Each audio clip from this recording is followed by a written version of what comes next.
বিসমিল্লাহির রহমানির রহিম। প্রিয় শিক্ষার্থীবৃন্দ, আসসালামু আলাইকুম। আজকে তোমাদের সামনে আমি উদ্ভিদের প্রজনন নিয়ে আলোচনা করব।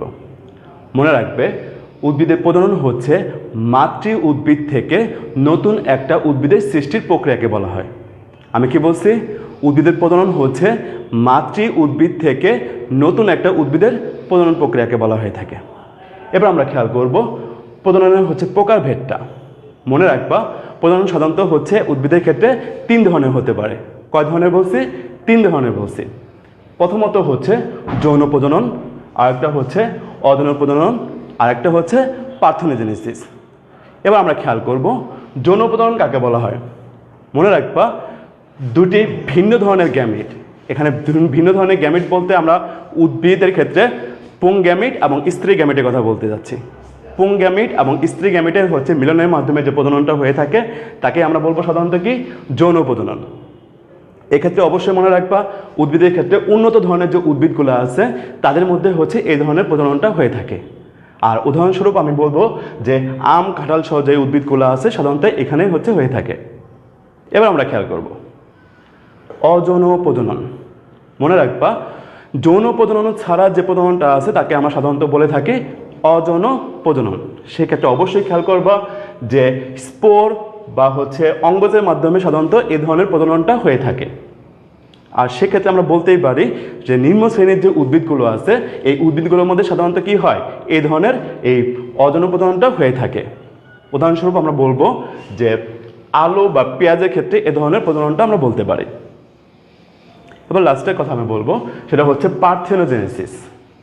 নতুন একটা শব্দ। তার মানে আমরা বলবো এইভাবে যে যৌন প্রজনন বা অযৌন প্রজনন ছাড়াও আরেক ধরনের প্রজনন হতে পারে, তাকে আমরা পার্থেনোজেনেসিস বলবো।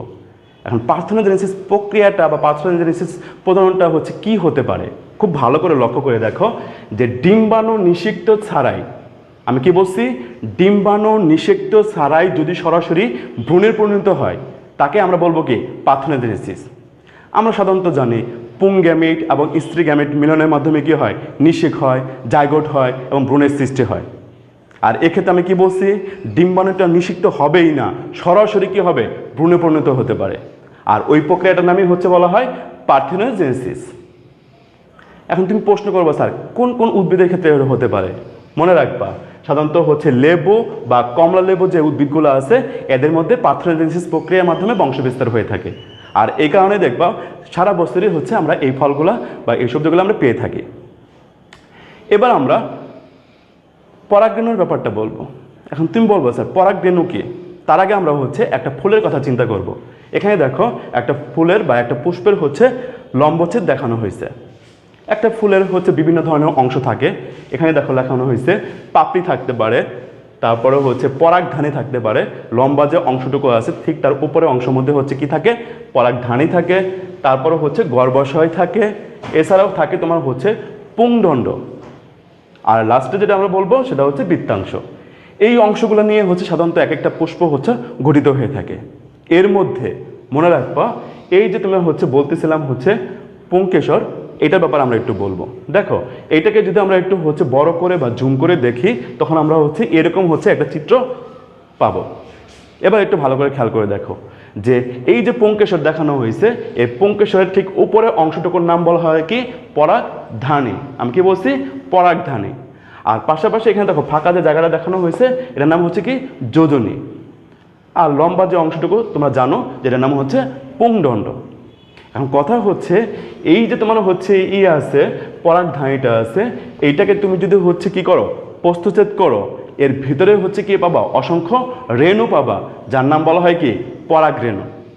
আমি কি বলছি? এটাকে তুমি যদি প্রস্থচ্ছেদ করো তাহলে এর ভিতরে কি পাবা? অসংখ্য রেণু পাবা, যার নাম বলা হয় কি? পরাগরেণু। আর ওই জিনিসটাই এইটা। এইরকম অসংখ্য রেণুগুলো এখানে অবস্থান করে থাকে। এটার নাম কি? পরাগরেণু। আমরা এই পরাগরেণুর গঠনটাই এখন একটু বলবো। মনে রাখবা, এই পরাগরেণুতে সাধারণত হয়ে থাকে কি? এককোষী। আর এখানে একটা মাত্র নিউক্লিয়াস থাকে। আর এই নিউক্লিয়াসটা কিন্তু অবশ্যই মনে রাখবা যে বিভক্ত হয়ে যায়। এবার একটু খেয়াল করে দেখো, এই পরাগরেণুর দুইটা ত্বক থাকে, মানে স্তর থাকে। একটা বাইরের স্তর, আর একটা কি? ভিতরের স্তর। এই বাইরের স্তরটার নাম এক্সাইন, আর ভেতরেরটার নাম কি বলবো আমরা? ইনটাইন। এক্সাইনটা মনে রাখবা এক ধরনের রাসায়নিক পদার্থ থাকে, আর রাসায়নিক পদার্থের নাম বলা হয়েছে এখানে কি? স্পোরোপোলেনিন।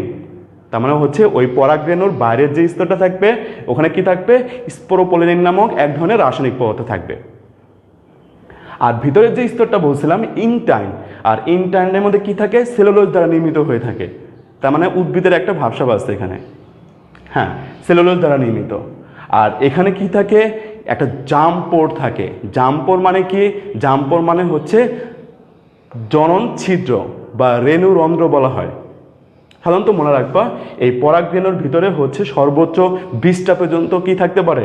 এই জামপোর বা জননছিদ্র থাকতে পারে। এই ছিল মোটামুটি হচ্ছে আমার উদ্ভিদের প্রজননের হচ্ছে সংক্ষিপ্ত আলোচনা। আজকে তোমাদের সামনে আমি উদ্ভিদের পুংগ্যামেটোফাইটের বিকাশ এবং পরিস্ফুটন নিয়ে হচ্ছে আলোচনা করব। আমরা এর আগে শুনছি যে একটা ফুলের কি থাকে? অসংখ্য পরাগরেণু থাকে। তো আমরা এই ছবিটাকে আমরা বলতে পারবো হচ্ছে পরাগরেণু। মনে রাখবা এই পরাগরেণুটাকে তুমি যদি হচ্ছে লম্বচ্ছেদ করো তাহলে আমরা হচ্ছে দুইটা জিনিস পাবো, মানে দুইটা স্তর পাবো। বাইরের যে স্তরটা আছে তার নাম বলা হয় এক্সাইন, আর ভিতরে যে স্তরটা আছে তার নাম বলা হয় ইনটাইন। আমি কি বলছি? আমি বলছি যে বাইরের স্তরটার নাম হচ্ছে এক্সাইন আর ভিতরেরটার নাম হচ্ছে কি? ইনটাইন। তোমরা মনে রাখবে এই পরাগরেণুর ভিতরে কিন্তু নিউক্লিয়াস থাকে। কয়টা থাকে? একটি নিউক্লিয়াস থাকে। যখন বিকাশ শুরু হয়ে যায় তখন কিন্তু এই নিউক্লিয়াসটার কি হয়? ডিভিশন হয়, মানে বিভাজিত হয়। আর বিভাজিত হয় সাধারণত হচ্ছে অসম আকৃতির, দুইটা নিউক্লিয়াসের সৃষ্টি হয়। যেটা বড় আকারে হয় তার নাম হচ্ছে নালিকা নিউক্লিয়াস, আর যদি ছোট আকারে হয় তার নাম হচ্ছে জনন নিউক্লিয়াস। আমি দুইটা নিউক্লিয়াসের নাম বলছি। কি বলছি? নালিকা নিউক্লিয়াস আর হচ্ছে কি? জনন নিউক্লিয়াস। তোমরা ভালো করে খেয়াল করে দেখো এই নালিকা নিউক্লিয়াসটা কিন্তু আকারে অনেক বড় আকারে আছে, আর জনন নিউক্লিয়াসটা আকারে ছোট আকারে আছে। এবার আরেকটু খেয়াল করে দেখো ওই এক্সাইন এবং ইনটাইন যে আছে, এই এক্সাইনটা কিন্তু অনেক মোটা আকারে একটা স্তর বলা হয়। আমি কি বলছি? একটু মোটা আকারে স্তর বলা হয় থাকে। অপরদিকে যে ইনটাইনটা দেখতে পাচ্ছিলাম, ইনটাইনটা অনেক পাতলা ধরনের হয়ে থাকে এবং চিকন ধরনের হতে পারে। আর এক্সাইনটার যে আবরণটা আমরা দেখতে পাচ্ছি, এই আবরণের ফাঁকে ফাঁকে কি থাকতে পারে? ছিদ্র থাকতে পারে। আর এই ছিদ্রের নাম বলা হয় জামপোর বা জনন ছিদ্র। আমি কি বলছি? জামপোর বা জনন ছিদ্র। তো ফুলের ক্ষেত্রে দেখা যায় যে অনেক ধরনের হচ্ছে জামপোর বা জনন ছিদ্র থাকতে পারে। মনে রাখবে সর্বোচ্চ হচ্ছে 20টা পর্যন্ত হচ্ছে এই জামপোর বা জনন ছিদ্র থাকতে পারে। এবার আমরা খেয়াল করব যে পুংগ্যামেটোফাইটের বিকাশের সর্বশেষ পর্যায়ে কি হতে পারে। মনে রাখবা যখন হচ্ছে এই বিকাশটা শুরু হয়ে যাবে তখন কিন্তু একটা নালিকা সৃষ্টি হবে। আমি কি বলছি? নালিকা সৃষ্টি হবে। এই নালিকা সৃষ্টি হলে এর ভিতরে যে তোমার দুইটা নিউক্লিয়াস থাকে, এই দুইটা নিউক্লিয়াস কিন্তু নালিকার ভিতরের দিকে চলে আসবে। এখন কথা হচ্ছে কোন নিউক্লিয়াসটা হচ্ছে অগ্রভাগে থাকবে। ভালো করে লক্ষ্য করে দেখো যে নালিকা নিউক্লিয়াসটা কিন্তু একেবারে প্রান্তের দিকে থাকবে, আর অপর দিকে জনন নিউক্লিয়াসটা কিন্তু পিছনের দিকে থাকবে। তোমাদের মনে আছে নালিকা নিউক্লিয়াসটার আকারটা আমি বলছিলাম অনেক বড় আকারে থাকে, আর জনন নিউক্লিয়াসের আকারটা কি থাকে? অনেক ছোট আকারে থাকে। যখন পরিপূর্ণ বিকাশ হয়ে যাবে তখন কিন্তু তোমরা খেয়াল করবা এই নালিকাটা অনেক বড় আকারে হয়ে যায়। আরেকটা কথা মনে রাখবা, এই নালিকাটার নাম কিন্তু পোলেন টিউবও বলা হয়। আর সেক্ষেত্রে একটু খেয়াল করে দেখো এই নালিকার ভিতরে একেবারে প্রান্তের দিকে থাকে হচ্ছে নালিকা নিউক্লিয়াসটা, কিন্তু পরবর্তীতে তুমি দেখো একেবারে প্রান্তের দিকে আছে। আর জনন নিউক্লিয়াসটা কিন্তু কি হয়েছে দেখছো? দুইটা ভাগে বিভক্ত হয়ে গেছে, আর দুইটা ভাগে বিভক্ত হয়ে দুইটা পুংগ্যামিট বা শুক্রাণুতে রূপান্তর হয়েছে। এই ছিল মোটামুটি হচ্ছে পুংগ্যামেটোফাইটের বিকাশ এবং পরিস্ফুটন। তাহলে আমরা এখানে বেশ কয়েকটা জিনিস পাইছি, লক্ষ্য করে দেখো। প্রথমত আমি বলছিলাম হচ্ছে একটা পরাগরেণুর কথা বলছি, যে পরাগরেণুতে বলছিলাম হচ্ছে দুইটা স্তর থাকে। একটা কি বলছিলাম? এক্সাইন, আর একটা কি বলছিলাম? ইনটাইন। আমি বলছিলাম হচ্ছে একটা নিউক্লিয়াস থাকে, যে নিউক্লিয়াসটা হচ্ছে পরিস্ফুটনের সময় কি হয়? দুই ভাগে বিভক্ত হয়ে যায়। একটা বলছিলাম হচ্ছে নালিকা নিউক্লিয়াস, আর একটা বলছিলাম জনন নিউক্লিয়াস। আমি জামপোর বা জনন ছিদ্রের কথাও বলছিলাম। এরপর আমি বলছিলাম যে যখন পরিপূর্ণ বিকাশ হওয়া শুরু করে দেয় তখন হচ্ছে নিউক্লিয়াসটা হচ্ছে নালিকা নিউক্লিয়াসটা আকারে বড় হয়ে প্রান্তের দিকে অবস্থান করে থাকে, জনন নিউক্লিয়াসটা পিছনের দিকে থাকে। এবং সর্বশেষ আমি এটা বলছিলাম যে পুং গ্যামেটটা হচ্ছে কি হয়, দুইটা ভাগে বিভক্ত হয়ে দুইটা শুক্রাণুতে রূপান্তর হয়। এই ছিল মোটামুটি হচ্ছে পুং গ্যামেটোফাইটের বিকাশ।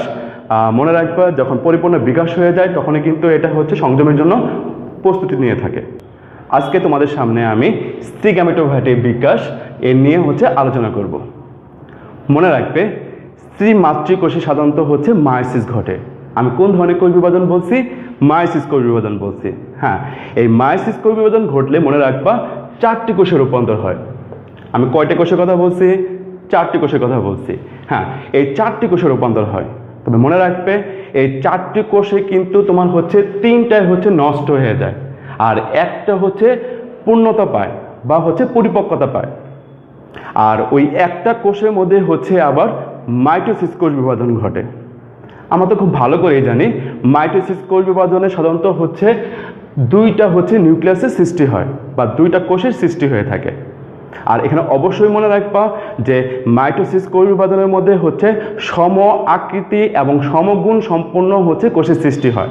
সে দৃষ্টিকোণ থেকে আমরা দেখতেই পাচ্ছি এখানে 2টা হচ্ছে সমান আকৃতি নিউক্লিয়াসের সৃষ্টি হয়েছে।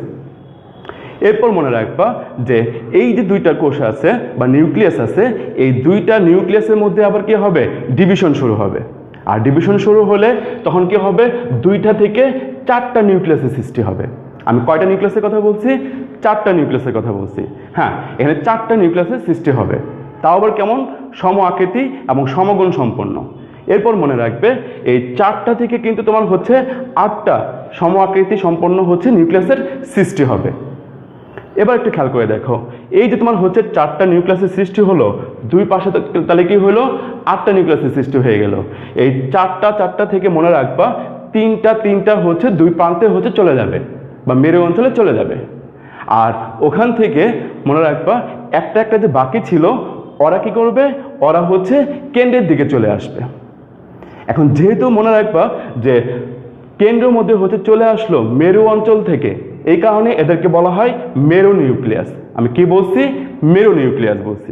কিন্তু মনে রাখবা আরেকটু ভালো করে যে যখন হচ্ছে এই 2টা মেরু নিউক্লিয়াস একাত্র হচ্ছে লেগে যায় তখন তার নাম হয়ে যায় সেকেন্ডারি নিউক্লিয়াস। আর একটু খেয়াল করে দেখো, এর আগে তুমি কিন্তু বলছিলাম আমি যে উপরে 3টা থাকবে, নিচে 3টা থাকবে। আর এই 3টা থাকার সময় কিন্তু একটা আকারে হচ্ছে বড় হয়ে যায়। তার মানে আমি এটা বলতে যাচ্ছি যে যখন হচ্ছে পূর্ণতা পাবে তখন কিন্তু একটা আকৃতি বড় হয়ে যাবে, আর বড় হয়ে গেলে আর ওটার নাম হবে ডিম্বাণু। আর ডিম্বাণুর পাশে হচ্ছে 2টা হচ্ছে চিকন আকারে দেখা যাচ্ছে, তার নাম হচ্ছে সহকারী কোষ। আর অপোজিট সাইডে আমরা দেখতে পাচ্ছি যে 3টা কোষে দেখা যাচ্ছে, তার নাম হচ্ছে প্রতিপাদ কোষ। আর মাঝখানে তো আমি আগেই বলছিলাম যে কি থাকবে? সেকেন্ডারি নিউক্লিয়াস থাকবে। কিন্তু তোমাদের মনে রাখার জন্য বা বোঝার সুবিধার্থে আমি একটু মজা করে বলতে যাচ্ছি একটা জিনিস। সেটা কি? মনে রাখবে যে আমরা অনেক সময় হচ্ছে সিনেমা দিয়ে থাকি, মানে দেখে থাকি আর কি। এই দেখার সময় দেখবা যে সিনেমার মধ্যে কি থাকে? নায়িকা থাকে। আর নায়িকা সাধারণত কেমন থাকে? দেখতে হচ্ছে সুন্দরী হয়ে থাকে এবং লম্বা আকৃতির হয়ে থাকে। সেক্ষেত্রে একটু খেয়াল করে দেখো, এখানে কিন্তু এই ডিম্বাণুটা কিন্তু আমি নায়িকার সাথে এখানে তুলনা করতে পারি, কারণ এটা দেখো অনেকটা লম্বা দেখা যাচ্ছে, বড় আকারে দেখা যাচ্ছে। আর তোমরা খুব ভালো করে জানো নায়িকা কখনো কিন্তু কি হয় না? একা একা চলে না, বান্ধবী নিয়ে চলে, মানে কি সহকারী নিয়ে চলে। আর এখানে তুমি তাকাই দেখো ডিম্বাণুর পাশে কি আছে? 2টা সহকারী কোষ আছে। আর আরেকটা খেয়াল করে দেখো, সবাই কি আর বান্ধবী হতে পারে নায়িকার? না। যারা নায়িকার বান্ধবী হতে পারে না তারা কি করে? প্রতিবাদ জানায় যে আমাদের যোগ্যতা ছিল ওর বান্ধবী হওয়ার, তোমার বান্ধবী হওয়ার, কিন্তু আমরা হচ্ছে হতে পারিনি। প্রতিবাদ জানায়। এখানে তাকাই দেখো উল্টা সাইডে হচ্ছে 3টা কোষ আছে, তার নাম হচ্ছে কি? প্রতিপাদ কোষ। আমি মনে রাখার সুবিধার জন্য তোমাদেরকে এই কথাটা একটু বললাম। তাহলে আমরা এখানে কি পাইছি? সর্বশেষ আমরা এটাই পাইছি যে একটা বড় আকারে ডিম্বাণু থাকে, পাশে কি থাকে? সহকারী কোষ, আর অপোজিটে থাকে কি? প্রতিপাদ কোষ। কয়টা থাকে? 3টা থাকে। আর মাঝখানে কি থাকে? সেকেন্ডারি নিউক্লিয়াস থাকে। যখন এরকম অবস্থার সৃষ্টি হবে তখন একটা পূর্ণাঙ্গ ডিম্বাণু হচ্ছে রূপান্তরের ক্ষেত্রে সাহায্য করবে। আমরা নেক্সট টাইমে হচ্ছে ডিম্বাণুর মূল যে গঠন আছে এই গঠন নিয়ে হচ্ছে তোমাদেরকে আলোচনা করব। আজকে তোমাদের সামনে আমি ডিম্বকের গঠন নিয়ে হচ্ছে আলোচনা করব। তোমাদের হয়তো মনে আছে যে গত ক্লাসে কিন্তু আমি ডিম্বকের গঠনের আগে স্ত্রী গ্যামেটোফাইটের বিকাশের সম্পর্কে আলোচনা করেছিলাম। এখন একটু লক্ষ্য করে দেখো, এই যে তুমি চিত্রে দেখতে পাচ্ছ যে ডিম্বকের গঠনটা, এর মধ্যে প্রায় এই অংশটুকু তোমাদের জানাই আছে। কারণ কি? কারণ এখানে বেশ কয়েকটা অংশ আছে যেটা আমি গত ক্লাসে পড়িয়েছিলাম। একটু লক্ষ্য করে দেখো তো, যে আমি বলেছিলাম কি যে একটা ভ্রূণথলির মধ্যে কি থাকে? ডিম্বাণু থাকে। যে ডিম্বাণুর দুই পাশে কি থাকে? দুইটা সহকারী কোষ থাকে। দেখতে পাচ্ছ তোমার সহকারী কোষটা। আর অপোজিট সাইডে আমি কি বলছিলাম? প্রতিপাদ কোষ বলছিলাম। তুমি তাকেই দেখো, তিনটা প্রতিপাদ কোষ আছে। আর মাঝখানের কথা আমি কি বলছিলাম? যে এখানে থাকে মানে সেকেন্ডারি নিউক্লিয়াস। এবার একটু খেয়াল করে দেখো, আর বাকি যে অংশগুলোর দিকে আমরা তাকাবো সেটা এই যে ভ্রূণথলি আছে, এই ভ্রূণথলিকে যে পুষ্টি সরবরাহ করে থাকে তার নাম নিউসেলাস বা ভ্রূণ পোষক টিস্যু। আমি আরেকবার বলতেছি যে ডিম্বাণুর চারপাশে যে অংশটা আছে তার নাম ভ্রূণথলি, আর এই ভ্রূণথলিকে যে পুষ্টি সরবরাহ করে থাকে তাকে বলা হয় নিউসেলাস বা ভ্রূণ পোষক টিস্যু। আর ঠিক তার উপরে যে মানে আমি বলতে যাচ্ছি ডিম্বকের যে মূল আবরণটা আছে, এই আবরণটার নাম কি? ডিম্বক মূল, যেখান থেকে দুইটা স্তরের সৃষ্টি হয়। এবার একটু খেয়াল করে দেখো, একটু আগে বলে ফেলছি আমি ডিম্বকে কি থাকে? দুইটা স্তর থাকে। ভালো করে লক্ষ্য করে দেখো যে ভিতরেরটার নাম অন্তত্বক, আর বাহিরটার নাম কি? বহিঃত্বক। তাহলে বহিঃত্বক এবং অন্তত্বক এই দুইটা ত্বকটা কিসের মধ্যে থাকে? ডিম্বকের গঠনের মধ্যে আমরা লক্ষ্য করি। এছাড়াও একটু ভালো করে দেখো যে সামনেখানে একটা ছিদ্রপথ দেখা যাচ্ছে, যে ছিদ্রপথটার নাম ডিম্বক রন্ধ্র, যার মাধ্যমে শুক্রাণু ভিতরে প্রবেশ করে ডিম্বাণুর সাথে কি হয়? মিলিত হয়। এছাড়াও আরেকটু লক্ষ্য করে দেখো, ডিম্বকের কি থাকে? আবরণটা দেখা যাচ্ছে এখানে। এর মধ্যে মনে রাখবা কি থাকে? একটা বোটার মতো যে অংশ থাকে তার নাম ডিম্বক নাড়ি। আমি আরেকবার বলতেছি, ডিম্বকের মধ্যে যে তোমার কি আছে? বোটার মতো অংশ আছে, তার নাম ডিম্বক নাড়ি। আর ডিম্বক নাড়ির যে অংশের সাথে যুক্ত থাকে তার নাম কি? ডিম্বক নাভি। এই জিনিসগুলো কি? ডিম্বকের মূল গঠন। আজকে আমি তোমাদের সামনে double fertilization in flowering plants নিয়ে আলোচনা করব। আসলে মূলত ফুলের যে পরাগায়নের ব্যাপারটা আছে সেটা নিয়ে আলোচনা করব। তুমি মনে রাখবা যে পরাগায়নের ক্ষেত্রে দুটা জিনিস তোমার দরকার হবে। একটা পুং গ্যামেটোফাইটের বিকাশের পরিপূর্ণতা দরকার হবে, আর একটা স্ত্রী গ্যামেটোফাইটের পরিপূর্ণতার বিকাশটা দরকার হবে।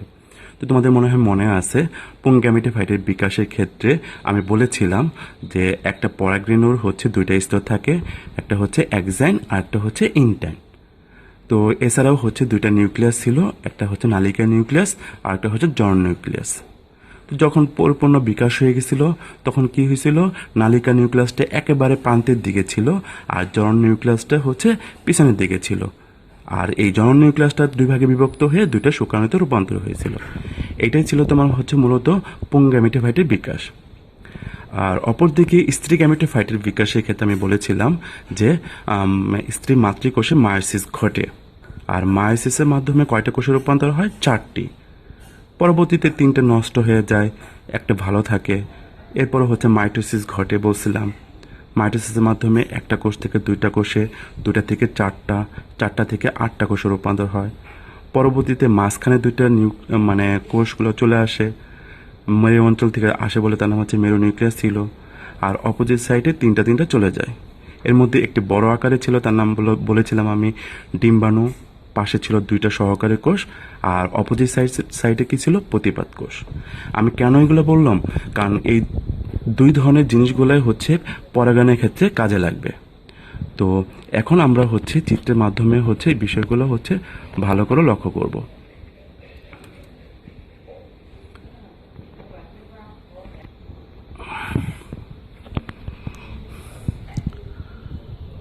তোমরা লক্ষ্য করো, একটা ফুল দেখানো হচ্ছে এখানে। ফুলের এই যে লম্বা লম্বা যে অংশগুলো দেখতে পাচ্ছ সেটা মূলত পুংকেশর। এই পুংকেশরে লম্বা। এখন আমরা স্ত্রী গ্যামেটোফাইটের যে বিকাশটা ঘটেছিল সেই জিনিসটা আমরা লক্ষ্য করব। মনে আছে একটা থেকে দুইটা রূপান্তর হয়, দুটা থেকে 4টা কোষে রূপান্তর হয় মায়োসিস ঘটলে। এই 4টা কোষের মধ্যে কি হবে এখন? একটা ভালো থাকবে আর 3টা মূলত নষ্ট হয়ে যাবে। হ্যাঁ, এবার হচ্ছে মাইটোসিস ঘটবে। তোমাদের মনে হয় আসতে হয়তো বা মাইটোসিস ঘটলে আমি কি বলেছিলাম একটু আগে, একটা থেকে 2টা রূপান্তর হবে, 2টা থেকে 4টা রূপান্তর হবে, 4টা থেকে 8টা রূপান্তর হবে।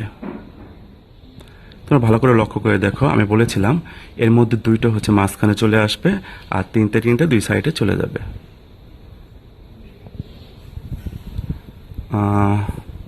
উপরের দিকে যে তুমি 3টা হচ্ছে কোষ দেখতে পাচ্ছ, এটা সাধারণত হচ্ছে প্রতিপাদ কোষ। আর নিচের যে 3টা আছে এর মধ্যে মাঝখানেরটা হচ্ছে ডিম্বাণু আর 2 পাশে সহকারী কোষ। তোমরা লক্ষ্য করছো ডিম্বাণুটাকে হচ্ছে আলাদাভাবে দেখানো হয়েছে, আইডেন্টিফাই করা হয়েছে। এতে স্টিকামেটের বিকাশটা হয়ে গেল।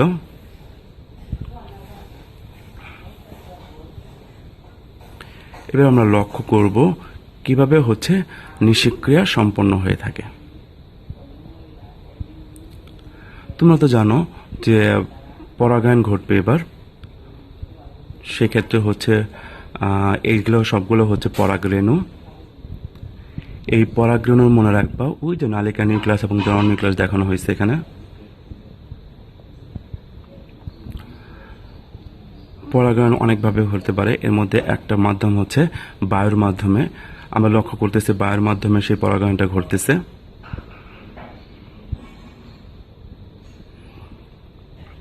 এবার একটু লক্ষ্য করে দেখো, পুঙ্গেমেটোফাইটের বিকাশটা শুরু হয়ে যাবে, নালিকা সৃষ্টি হয়ে গেল।